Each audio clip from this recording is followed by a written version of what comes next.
Love is Blind US Season 10 is finally here, and based on the trailer we see at the beginning of episode 1, we are definitely in for a ride.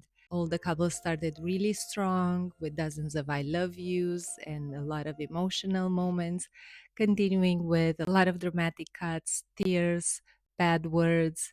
I can already see that the stakes are high for this season, so let's buckle our seatbelts and enjoy this emotional roller coaster once again. Before jumping into the pods, I want to mention that there have been some allegations about one of the cast members. You can go to Reality Receipts podcast to get all the information, but because of these serious allegations and because he's not a main character, anyways, I've decided to skip all the scenes about him. But I would like to read you the notes I took about his attitude and everything. He's all the furniture, bro. Also, his posture and everything, it's giving American Psycho. This man is giving himself away by saying, My first girlfriend thanked me for not pressuring her, or that Rachel McAdams cannot deny him. The Notebook? Really? There was another guy whose favorite movie was The Notebook back in a previous season, and remember what Mommy and Daddy Lachey did to him at the reunion? Because I mentioned Mommy and Daddy Lachey, I want to give a special shout out to Nick and Vanessa. I think they look really good this season. I mean, Vanessa had really nice dresses and she's been looking really good for the past seasons, anyways. But it's finally nice to see Nick in something else than a half zip sweater and his chinos, and I really love it. So let's jump into this season's cast. Meet Jordan, who is 33 at the time of filming. He seems a really nice, charismatic guy, and I imagine he's a lot of fun to be around. He likes art, he likes reading, and he says that he's very passionate about cooking, and he has a few chances to show that throughout the season. He's dating Amber, who is 33, and she seems like a nice and hardworking woman. But those sandals were giving me a bit of, ugh. We don't need to bring the 2000s back, especially not with the plastic sandals. We meet Vic, who's a professor at Columbus and who says that he's been wanting to get married for a while, but he has been looking for it in the wrong places. And is Love is Blind a better place? He's dating Christine, who's a speech pathologist, and they seem to be hitting it off really well. She wants to be married and she's looking for partnership in her husband, and she wants to have the Super Bowl family and the Super Bowl house. By the way, there are several triangles that made me feel at times like Hermione when she's telling Harry that Ron wanted to let him know that Dean was told by Seamus, who was told by Parvati that Hagrid was looking for him. We meet Jessica, who's an infectious disease doctor, and she says that it's difficult for her as a woman in STEM because sometimes people judge her based on appearance and not based on her skills. I'm not sure why she would mention that during COVID she would watch people pass away every day because of the disease during the first date, but I guess it's a way to make yourself memorable to someone when you only have 10 minutes to do that. She is divorced and she has a good conversation with Chris about that during their first date. But Chris is also dating Brianna, or Breezy, how people like to call her apparently. And they bond on the same passion for challenging activities and basically an ambition and challenge mentality. They both like ice baths, they both like competitive sports. And she says that she gave a lot of chances to medium ugly guys in the past. I do agree that in life we kiss a tons of frogs just to get to the right frog, but saying that on TV, but Brie also chats with Connor, who compliments her nickname, and he gets excited because she's a sports fan and he gives her extra points because she comes from Minnesota or Minneapolis, where he also grew up. Didn't we just have the Minneapolis season? Anyway, they connect on sports and they connect on being active, and they both love Mr. Brightside. And yes, Netflix had the money to play this song at the end of their segment. Then we meet Emma, who is 27 and says she was adopted from China into a white family. In her childhood, she had several surgeries to remove a birthmark that could have potentially been malignant. So she is excited to be dating blindly because in the past people would kind of stare and make her uncomfortable. So her and Connor have a good first date, but the way he brings his mom and his sister into the conversation, saying, "Ooh, my mom would think that was dumb of me," and so on. I'm like, this is not it. But Emma also dates Mike, who's 29, and they connect on being married, but they get to the topic of kids. Emma doesn't know yet if she wants to have kids or not, and she kind of is leaning towards a no, while Mike is 100% sure that he wants to be a father. Emma, in her confessional, says that she is scared because she doesn't know anything about her biological family and doesn't know what medical history and medical conditions she could be bringing to her kids. We then meet Kia, who says that has been struggling to be dating in her life, and finally being in the Love is Blind experiment feels like she can see a light at the end of the tunnel. She's in a date with Kevin, and it looks like a second date based on their outfits, and they discuss their favorite movies. I really appreciated that they also talked about what Kevin learned from his ex, and I like him and his energy at this point. But Kevin is also dating Tyler, who talks about figuring things out while journaling. And he also says that he's been writing and it's been helpful for him. Tyler says that she's open to relocating for her husband, even to Alaska. But we've heard this conversation before, and usually things don't go out well if either parties are not fully involved or they don't want to actually move. I really appreciate Tyler's view on herself and authenticity, and she looks like a hardworking person. And she says that she got to a director level before 30, and that's really impressive.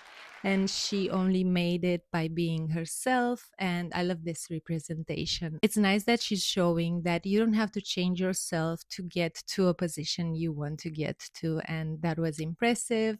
Kevin is also love struck and impressed, and I hope it's not going to be an emasculating situation.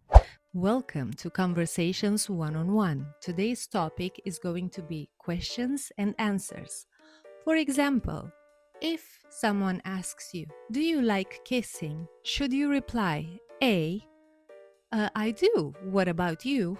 Or B, Mm, I've been told I'm a distant kisser, but you'll have to help me out and see for yourself. what about you, Alex? What would you say? This, the second option? Meet Alex, a man who, quote, has been dating superficially, and he's in a quest to figure out how people look on the other side of the wall. My face when he's talking is literally. Alex is dating Ashley, who is 33, and it's definitely not their first date because they kind of get very steamy. Granted, not Patrick covering himself with the pillow in the past season steamy, but enough for them to gauge their spiciness level and also the importance they both give to physical intimacy. We also see more of Mike and Emma dating, and he's actually the guy who wants a baseball team for children, and he's concerned that Emma isn't even sure she wants kids. For me, it feels like Josie and Gunnar conversations once again. Anyway, Emma, all in all, is validating Mike, and she expresses that she likes him and he's near the top. But she also has a date with Connor again, and she says that the connection at the moment is kind of quite surface level, and she's scared of being hurt and people leaving. However, Connor seems to comfort her, and he has a nice voice, and he kind of brings her in, and they go deeper into conversations. Christine and Vic have a nice dinner, and they both bond over the misdemeanors involving smoking. They talk about childhood, and Vic was involved in some bad things in his neighborhood. And Christine shares that she had a tough, similar time growing up, and both her parents made some choices that affected her and her siblings negatively. I like that Vic is comforting her, and he commends her for who she is without pressuring her to forgive her parents, because when he was young, he was a witness of domestic violence between his mother and a stepfather, and he says that he forgave him. Vic reads beautiful lines he wrote about Christine, and we even have Ed Sheeran in the background, romantic and all. Baby, we found love right where we are. We get a quick montage of their conversations in their dates, dating preferences, serious topics, and similarities. And I have the feeling early on that they are the it couple. And yes, they are the first ones to get engaged. So I say the bets are quite big for this couple. And they also get to have their reveal, and they seem really happy with each other, and they shower each other with compliments and validation, as it was probably expected and manifested by all of us, right? We're back in the pods with Emma, that opens up to Mike about her being adopted and her health challenges, and he's nothing but reassuring to her. And he also opens up about being a premature born baby. Emma also tells Connor about this, and he's also reassuring and he also compliments her. And we are shown her validating their connection. And she says that she can picture their life together. And this is day 6, and they confirm they're both in both each other's stops. Tyler and Kevin. I really like that Tyler asks good questions, and they talk about children and they talk about their children's potential sexuality.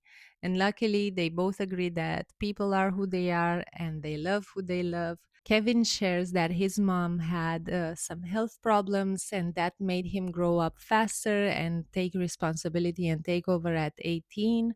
And he's gushing about their connection and how deep they got during these 6 days. And I really like Kevin, but why did he say he doesn't have strong feelings for anyone else? It's the 10th season, at least in the US versions. We can do better. But he opens up to Kia about having a stronger connection with someone else, but expresses he still wants to get to know her better. Kia is sweet, and she shares his views on love and what a partner makes you feel. And she's kind of unfazed by him having another connection that is stronger. And I can see why they could be a better match, in my opinion, than Kevin and Tyler. Tyler is inviting Kevin to show more commitment, initiative, or at least general vision for their relationship. The classic, So, what are we? conversation. He says that ideally he would like to meet in the middle with a partner, but where is the middle when you say you cannot move because of you taking care of your family? Tyler cannot go on because she doesn't feel like this is it. And she says that she needs someone who is unapologetically choosing her every day. And the fact that he had a good date with Kia and he shares that with her is her sign to leave. In the men's lounge, men are validating Jordan when he opens up about worrying about being with Amber, who is a mummy, a mamacita. The men acknowledge that Jordan would bring a lot of value to their lives, and they compliment him and they hug him. Amber likes Jordan and likes their similarities, and she values his lightheartedness and his care. And she also opens up to him about growing up poor, and she says that she was bullied by people, and because of being a single mother, she faced a lot of judgment. Jordan reciprocates and shares about his difficulties growing up because a teacher called him dumb, or teachers would call him dumb, and that affected him quite a lot. They talk about their relationship and him coming into the family as not the father, because I think Amber has shared custody with the father of her daughter. Anyway, he proposes to her. She says yes. They also have their reveal, and he is cute, and I like how his suit looks, and he has a nice smile, kind eyes. Was it me, or was Amber completely underwhelmed, reeling on disappointment? She was kind of very quiet, and her body language was telling too. But in the end, I think she couldn't resist Jordan's smiles. So she tries to cop a feel of his butt when they kiss. And then she says how handsome she finds him and how happy she is that she is seen and loved. It's either the massive amount of Botox or complete underwhelm, and it's hard to read at the moment. Jordan is mesmerized at how lucky he is to be engaged to her. They talk about their feeling nervous before going through the doors, but by the end, they seem to be comfortable with each other and they talk while sharing a drink. I'm not sure if at the end she tried to do a hair side flip while the doors were closing, but her hair is full of hairspray, so it kind of didn't move. But anyway, don't mind me. I love it if they love it. Let me know if you also thought the same about Amber's reaction, or am I reading into this too much? These were episodes 1 and 2, and see you soon with the next episodes.